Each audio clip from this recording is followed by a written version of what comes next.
CM sir ఒక్కడే ఎంత తనలాడుతున్నాడు మన రాష్ట్రాన్ని బంగారు తునక చేస్తందుకు.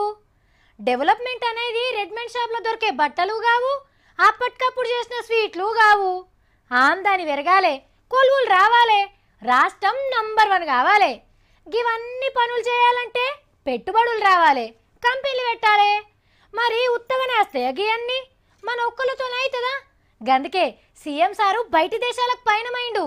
మరి రాండ్రి సారికి పైలని చెప్పి మంచిగా సాగదల్దాం.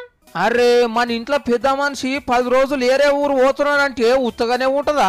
మళ్ళా సీఎం సార్ పోయేది చిన్న పైన. తెలంగాణను బంగారు తుంక చేసే పని మీద పోవట్టే చైనా, జపాన్, దక్షిణ కొరియా, తైవాన్ దేశాలు.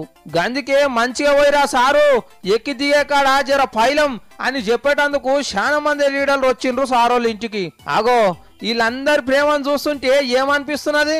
మళ్ళా నువ్వు వచ్చేదాకా రాష్ట్రాన్ని మంచిగా చూసుకుంటామని శ్రీహరి సార్ పువ్వులు ఇచ్చి, అలీ సారు దండరెక్కకు దేవుని దండ కట్టి చెప్పిండ్రు. ఇక సీఎం సార్ కు పెద్ద కొడుకు రాజయ్య సార్ ఏమో నా మీదున్న అడుగుబడు కోపాన్నంతా కోరియాలనే ఇడిచి రావాలని గులాబీ గుత్తులు ఇచ్చి కాళ్ళు మొక్కిండు.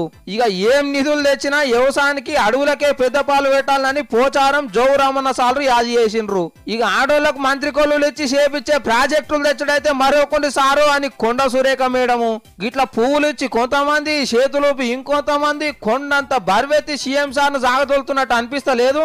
అట్లా చక్కగా విమానాల డిపోకు పోయి 6 సౌలతులుండే ఈ విమానంలోకి ఎక్కి బయలుదేరిండు పెద్ద సారు. ఎమ్మటి కేశవరావు సారు, అసెంబ్లీ మండలి పెద్ద సారు, మంత్రులు జూపల్లి సారు, జగదీష్ సారు, అట్లనే కొప్పులు ఈశ్వర్ సారు, గువ్వల బాలరాజు, ఇక వాళ్ళు వీళ్ళు ఆఫీసర్లు పోయిండ్రు. మరిగా మనం కూడా సీఎం సారు ఏ తక్లీఫ్ లేకుండా పోయి ఏనుగులంతా పెట్టుబడితో వెనకకు రావాలని కోరుకుందాం.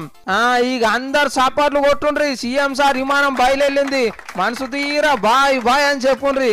గగనపు వీధి వీడి వలస వండిపోగిన నీలి మబ్బు కోసం తరలింది తనకు తానే ఆకాశం పరదేశ